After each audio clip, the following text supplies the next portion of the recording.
Hi, this is Greg with an overview of demand and production planning, an introduction to our planning topics in class. Here's our roadmap, and we're going to be over on the right-hand side there in that blue box, Planning Systems. We're not going to get too much into the IT behind them, a little bit, maybe in terms of data fields, but it's not a review of ERP systems in general, but the methodology around overall planning systems. Last week the iPad mini was introduced, and we've been using Apple a little bit all quarter to talk about as a model. But how did Apple ensure that there were enough minis available to meet their forecast? And to do that, they had to make a forecast first, then either acquire the materials themselves or have their assembly companies acquire the materials. Then they had to produce to some schedule, and then once they had finished product, they had to ship that out through their supply chain and fulfill orders with either individuals through their online store or sending product to the Apple stores or sending product to their other retail partners. So that whole overall model is part of this, of demand management and supply management, to make sure that they have enough product to meet the overall demand. So here's more of a generic view. I guess there's still an iPad mini picture in there. There are component suppliers there on the left. Those suppliers, they deliver their material to the assembler company. We can think perhaps this case Foxconn, and the materials then show up as that inventory. Those are the upside down triangles. That inventory gets assembled, converted into final products, gets shipped out to distribution centers, probably some in China, some in the other regions of the world where those finished products are going, then ultimately through the retail channel. So how does the overall system, and how do the companies within that system make sure that they have enough of either the component materials or the finished goods to make sure they're going to satisfy their forecasted, their expected demand? That's what we're talking about here. You've seen this slide before, back when we were talking about inventory a few weeks back. We're still discussing actually the when to place an order, but in this case we're not talking about reorder point for finished goods. We're going to be talking about when to place an order to replenish the component items. We've already gone through the reorder point models, etc. That question, or the second question, how many, is still going to be a part of that conversation, but we're not going to really discuss it. The EOQ model still applies for component inventories. It's just the trigger that's going to change. So we're not using reorder point as a trigger. We're going to use MRP as a trigger. The how many question still will be discussed. And I've grayed out the where and type. We're talking about components at this point. We're going to keep our conversation to that. So again, independent and dependent demand items. I've grayed out independent demand because that's for finished goods. We're talking about dependent demand items, and this is for the iPad 2. And you can see the teardown from iSupply with the components that go into the iPad 2. So in the reorder point conversation or video, we're talking about calculating reorder point for finished goods today. This time around, we're going to be dealing with component level inventories. This is the iPhone 5 that came out also this quarter, and that right-hand corner shows the components that are going in there. The memory, the display and touchscreen, you see processor, camera, etc. Those are all part of that finished product. So this is about managing those inventory levels to make sure that they have enough of those in stock to build the final product, the phone, to make sure they can ship those out through their system. So here's a generic bill of material, quite simplified, and I showed this also in the inventory video. So the end item is the parent, that's in red, and then the components are the parts that go into that, and the demand for component items is dependent on demand for the end item. So demand for the components of the iPhone 5 is dependent upon orders being placed for new iPhone 5s, either from retailers or from distribution centers back to the assembly facility. I've also showed this before, so I'm not going to run through the animation of it, but the difference here between dependent demand and independent demand, when withdrawals occur, and you can look at the big box, the big blue box here, when withdrawals occur, a whole bunch occurs at one point. So we're going to take out 100 items or 1,000 items so we can build 1,000 of the end product, rather than a slower withdrawal like what happened through a retail channel. The slower model created the sawtooth. Since this is going to be all at once, it's a vertical line, and then those vertical lines would result often in stockouts. So the system would respond to those by holding more inventory. That became too expensive. So part of the planning methodology we're going to look at is in response to this too expensive approach to manage dependent demand through reorder point models. So that new approach was called MRP, Materials Requirements Planning, and really developed in the early 70s. So just about 40 years ago, some of those first gen systems were coming out. We'll take a look at some of the mechanics around MRP in this video. This image is probably even older than the MRP video or image, actually not really. You can see the book here, Manufacturing Planning and Control. They're on their 6th or 7th different version of this, and actually the image I have here is from a much earlier version, but we're going to use this overall model in this talk to figure out what's happening.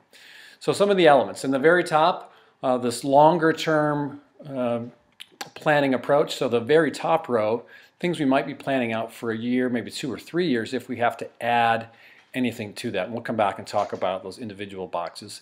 Then we get to that second row, the master production schedule. That's usually something we're dealing with for 1 to 12 months out, about a year, let's say. Then the middle section will be a little more immediate, and this is really where the component level inventories are being planned. So you see the very middle, it says time phase requirement, those MRP records. All that's happening here, and that can be depending on, again, the time horizon of the company, the time horizon of the product, the life cycle of the product, how long that might be. And then at the very bottom are the execution systems. Those might be real time, like what we're going to do on Monday, for example, on the shop floor, or what we're going to order this week from our suppliers. So some of the detail here, the resources, we're going to make sure we have adequate resources to meet whatever the demand is. So this overall model is taking a look at what we think demand is going to be on the right-hand side, making sure we have enough resources, and resources can be inventory, it can be capacity, it can be second, third shift, it can be overtime, it can be outsourcing. Any way we can get our hands on more capacity, more resources to see that we're going to meet what we expect demand to be. And then we're going to combine those overall things into an overall production plan. If this was a service business, we would call that a staffing plan.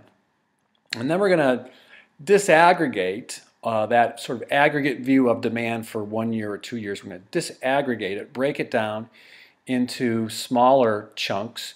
Part of those smaller chunks will be through time. Another way to disaggregate that will be not just the overall demand for products, but demand for individual products. So for example, Ford might say, well, I saw a stat the other day that Toyota sold 7.5 million cars last year worldwide. So that's at their overall level, but when they start to plan production of Camrys for the United States, that's going to be at a disaggregated level, and then they're actually going to break that down a little bit further. MPS is more challenging in car businesses than perhaps others. All right, in that top row still, we get into that end item. The master production schedule is taking that aggregate plan and breaking it down into end items for particular periods. In the middle, we're going to take that master schedule for end items and then start to convert that into requirements for individual components that will go into the product. If we're putting this together, we have to go back and we have to also do a check to make sure we have enough capacity to make that happen.